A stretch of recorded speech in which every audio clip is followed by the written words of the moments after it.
Is Geillis friend or foe to Claire? This is what no one knows for sure, but we get an answer to in this episode. As the two are dropped down into the thieves' hole or underground prison, Claire is rightfully annoyed with Geillis, and Geillis is typically unrepentant. The two bicker back and forth about why they ended up in the hole in the first place, and Geillis is just really calm because she thinks her knight in shining armor is coming to save her. This is when Claire lets her know that Dougal and Jamie are not there because Colm got angry, and now there's going to be trouble. As the two are taken out of the hole to stand trial, a hero does show up in the form of Ned Gowan. The judges don't really want to help, but he lawyers his way in and gets the two ladies a trial. And then all kinds of people come to testify against them. The family who saw Claire take the baby out of that fairy hole tree thing, they are not happy. And the priest, of course, isn't happy because she saved that little boy from dying last season. And then, of course, there's Leary, which we know how she feels about Claire. She wants to dance on her grave, basically. It all comes to a head, and it looks like Claire and Geillis are going to be roasted, but Ned has an idea. A type of plea bargain where Claire calls Geillis a witch and only Geillis burns.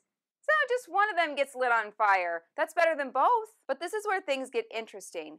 Geillis asks Claire why she is here, and Claire says for no reason, and this really upsets Geillis. Because Geillis knows why she's here. She's here to further the Jacobite cause, and then she says Claire is just here for no reason.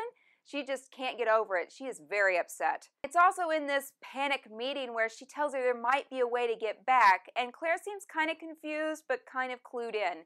And then Geillis makes mention of 1968. Geillis might be a witch, but Geillis is also a time traveler through the stones. So when the two go back to the stand, Claire refuses to renounce Geillis or say that she's a witch. So they tie her up and they decide to whip her, at which point Jamie comes in and saves the day.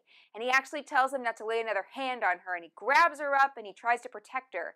At which point Geillis starts yelling that she's a witch, she has the devil's mark, and that she's going to give birth to Satan's child. With the focus squarely off Jamie and Claire, she tells them to run, and they do. So in the end, it feels like Geillis wants to be Claire's friend, or else she wouldn't have saved her life. But now Jamie and Claire have to have a long talk about what happened, and she tells him the truth. He tells her he believes her. He doesn't understand it, but he totally believes her, and he tells her it would be easier if she was a witch. This is also, though, where Jamie realizes that Frank is still alive, just living in another time, and he feels so guilty because he beat her for trying to go to the stones earlier in the show. So he takes her on a journey and ends up at the stones and tells her to go back to Frank. She seems heartbroken. He leaves her there, and then the next thing we see, she says, "Stand up, soldier," and they're kissing and hugging and everything's great. Now their path is chosen and the two are in love. While this is a great episode and they get all the main points, there are a few things that if you really loved the books, you were like, "Aw, man."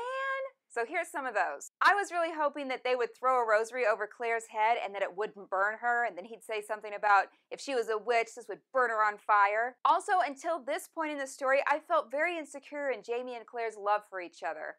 In the book, you feel like Jamie is just completely in love and enraptured with Claire from the beginning, and you know Claire's having some issues dealing with being married to two people. But in the show, they've added depth to the Leary storyline, and you can't help but wonder if he's really torn before and now he loves Claire, or if he's always loved her with his whole heart. Maybe I'm reading too much into it, but it's just a question. Anyway, that's what I thought about this episode. What about you? Did you think Geillis is really Claire's friend, or is she the enemy? And what about Jamie and Claire's love for each other? Do you feel like it's really solid at this point?